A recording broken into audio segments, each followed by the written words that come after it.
This ex-OF model recently sat down with Michael Knowles and gave a shocking warning that every Christian needs to hear, especially those of us with children. Just several months ago, Nala Ray went pretty viral for appearing on the Whatever podcast and saying some pretty vile and obscene things about her own journey as a content creator in the adult scene of OF. But just several months after that, she got radically saved, and the viral clip of her baptism took the internet by storm. And as someone who's shared the gospel with OF creators in the past, I found it really interesting that X blew up with people not just celebrating her coming to faith, but also being hyper skeptical and critical about this new direction being genuine. We've seen red pillars and black pillars coming after her from every direction, including most notably Pearly Things. With Pearly Things making accusations that her own is still up, that she's raised her prices even, and that this is all some sort of scheme to become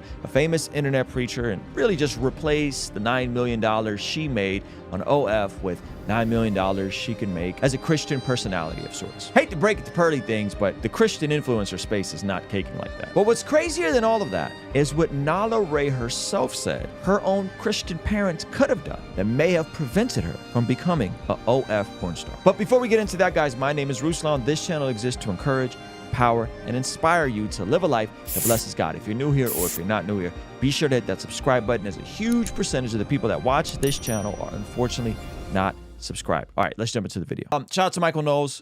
Great conversation on his channel. Watch the whole thing. 9 million on OnlyFans and God Save Me. Here is the part where they get into what her parents could have done different.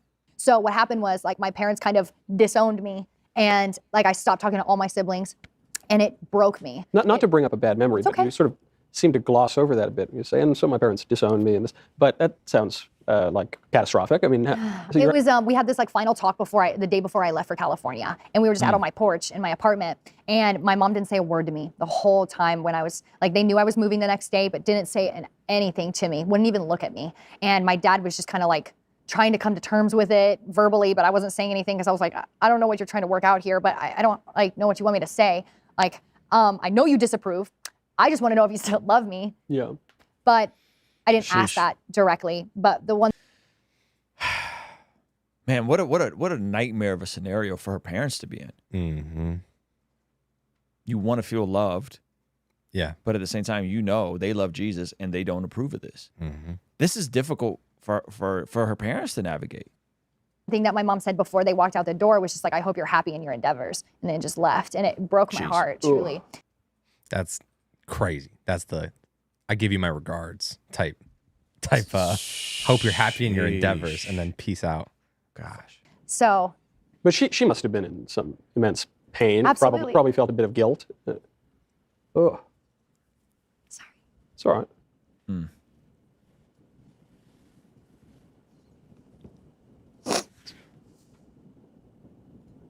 It's a very dreadful thing all around. And of course, they probably felt a bit of guilt because they are thinking of, their own actions, and it kind of leads to this. And so what do you say?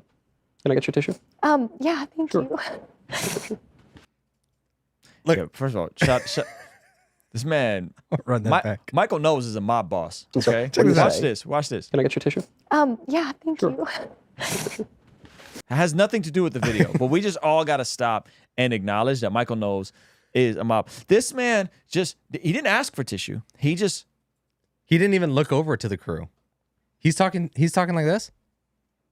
That was amazing. He's like, I expect one time for Michael Knowles. Some soft paper to be in my hand. Could you imagine in the next 60 seconds? If I was like, Zach, you thirsty?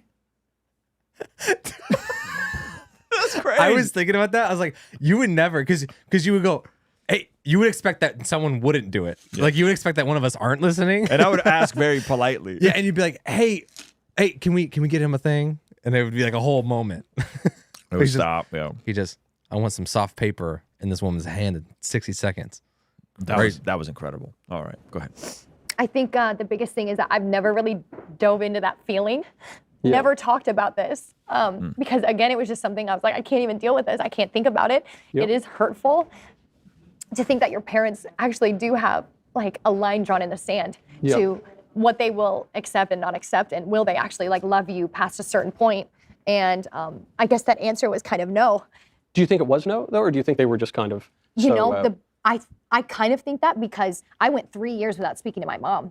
Like there was absolutely no communication, and except for she did send me a letter, like an email, that was just saying that I had drifted far from God and that this wasn't His purpose for my life.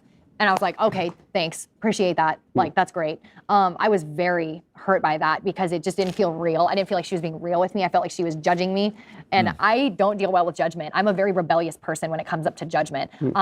Like that's just kind of who I am sometimes, which I'm not saying is right, but I really came at it like, I don't care what you say. like, that's what you're going to say to me? After all, that's what you're going to say to me? Well, I'm already on this path. Why not just keep going? And that point in my life, I remember that was when I was like, I have nothing else to lose, you know? We have the slowest tissue service in the world. It's okay. Here we are. Wow, I appreciate you so much. We can just keep Thank rolling. you. Okay. Thank you. Yeah. I'm so sorry. You know, No, they were terrified after he said that.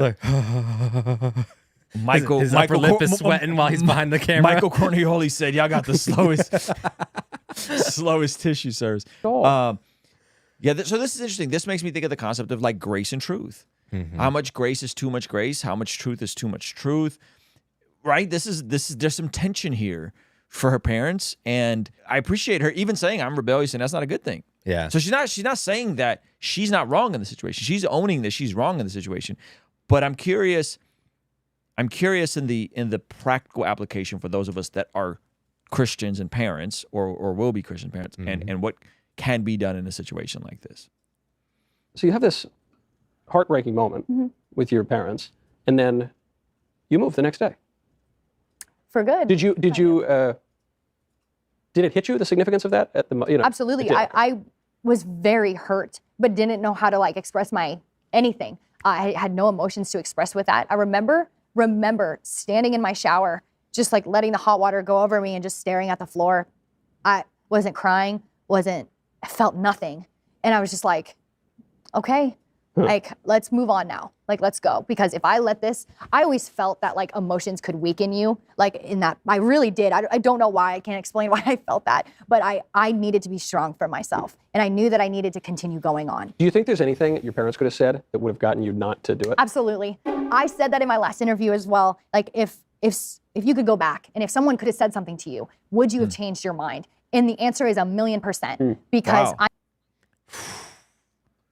That's interesting. It's very interesting. It's not what you would expect. And it's No, also, no. I'm not sure if that's what the people on the other side of this story would say. You know, because it's easier for the person saying, I would 1,000,000% change. But it's interesting. Let's hear her out. I know how I react to love, to true love. Like I feel the genuinity in it. I feel That's close that. enough, I think. Yeah. Yes, I feel like if somebody, I don't know who, but a friend or a boyfriend or my parents or one of my siblings could have sat me down and didn't say anything elaborate, but just, hey, like, this is not it. Like, expressed the warning in this, like, warned me in any manner, because I didn't know anyone in the field, nobody in OnlyFans yet. I'd only just kind of had people around me that were in my previous life, and that was it. But I didn't have any friends, like no friends at all. I was just kind of working every single day, and that was it, in my little apartment with my dog. Like, that was it. So I wasn't really like in the outside world. I was just kind of in all the time. Just you and a So computer, basically. That's it. And my iPhone, like that was it. And like I had sets kind of set up around my home to do like different cosplay shoots and stuff, but that was it. Like my home wasn't even look like a home. It was like a big studio. So if someone would have said like, hey, you are worth so much more than this, or I was really struggling with insecurity at the time and thought that was like why I needed the attention, and the attention did feel good. And for people out there wanting to be like, oh, she just wanted attention, you're absolutely right. I wanted attention. Whatever that attention looked like, I didn't care because I just needed to feel something, you know? And I feel like I craved that so much, was just being able to feel something. And that's definitely a wrong way to go about it, but I did it and I can't take it back. But there was a lot of crucial moments in my life, like in all that world, that broke me and continued breaking me. When she says there's absolutely something that could have been said, 100%, to take me out of it, what's a good concept for someone that maybe has a friend or a kid that is maybe leading astray? Yeah, I think she's saying that she wish that she would have been reminded of the image of God within her, of her value as an image bearer, of her dignity, and her purpose being more than just what attention she can get by sexualizing herself. Mm-hmm. I think there's a lot of people that need to be reminded of that. I think there's a lot of, this might sound harsh, I think there's a lot of women that need to be reminded of that. Women in general, maybe you're not doing OF, but you're definitely out here, you know, intentionally bringing attention to yourself. So I think this is, I would be curious in how warm her household was. Like how loving and gentle. Like even when I have to correct my children, I still try to really reinforce that I love them, that they're amazing, that they're beautiful, but their behavior in a specific area is out of pocket. Yeah. Right. So there has to be a warmness and a gentleness when we have to tell people hard truth. Mm-hmm. And I'm not saying that her parents aren't, because I'm not sure where they are, if they reconciled, what's going on. I would hope they have at this point, right? And I don't think that's a conversation. I think that's the only part maybe I disagree with her on. I think if someone would have sat her down and had a come to Jesus moment conversation, I think it would have required a dozen conversations, over a dozen cups of coffee, over a dozen dinners, over doing life with her to get it to click. I don't think one conversation would have done it. Mm-hmm. I think she already had her mind made up. She was already so insecure and broken and wanting to go out and do this. This is just my opinion. Maybe I'm wrong, but I don't think a conversation would have done it. I think this would have required multiple conversations and someone being willing to do life with her, which is hard. Yeah, and so you're saying like the correction doesn't, you're going to miss the connection if there's all correction but no connection. If there's no warmth and guidance, maybe the parents were in shock, and maybe they're a little bit more of a logical, linear, biblical household where they're like, hey, this is exactly where you stand with scripture, and we don't stand for that. Versus actually guiding them back to scripture. Yes. And other things just besides sexual immorality, also being like, you're made in the image of God. Yeah. Like, and then showing that love throughout. It's interesting. It goes back to this idea that like you can be right, but also fail. And that's scary. Yeah. That's horrifying as a follower of Jesus. You can be so right, but be wrong at the same time in the way you're going about it. Like there could be a better way that you're going about it. That like you might not be in sin, but there's a better way you could go about it that could actually save this person from stumbling. Mind you, that's a big you don't want to say like I can save this person. That's a little, that only God can save people, and and you can be a tool for that. But there is something to say for like having that grace and truth, like you're saying. Is there any scripture we can pull to for this? John 1:14. So the Word became human, this is talking about Jesus, and made his home among us. He was full of unfailing love and faithfulness. And we seen his glory, the glory of the Father's one and only Son. So this is the NLT. It says he was full of unfailing love and faithfulness. In the NIV, if we go to verse 14, it says the Word became flesh and blood. We have seen his glory, the glory of the one and only Son, who came from the Father full of grace and truth. Right? So faithfulness, love, and truth. So Jesus is full of both. He is full of grace and truth, right? And then I think of Galatians chapter 6, where it says, dear brothers and sisters, if another believer is overcome by some sin, you who are godly should gently and humbly help that person back onto the right path. And be careful not to fall into the same temptation. Right. And so this idea of gently and humbly helping people get back on the right path and not just obliterating them and destroying them, I think is huge. I think it's super duper huge. So yeah, that'd be the practical takeaway. That's fire. And we got a newsletter coming out very soon that I'm super duper excited about. We're going to be trying to drop weekly newsletters. I wrote my first newsletter. I was so gassed. That joint was 2,500 words. You guys know I got a whole lot to say. This man wrote a magazine. I wrote a whole chapter, another chapter in the book. So anyway, we condensed that down. That's going out very soon. So I love you guys. Appreciate you guys. And we will be back next week. Peace. Look, sometimes people struggle with quiet time because you're like, I don't know what to do. Yeah, so I got this Bless God prayer journal. So look, they got a section.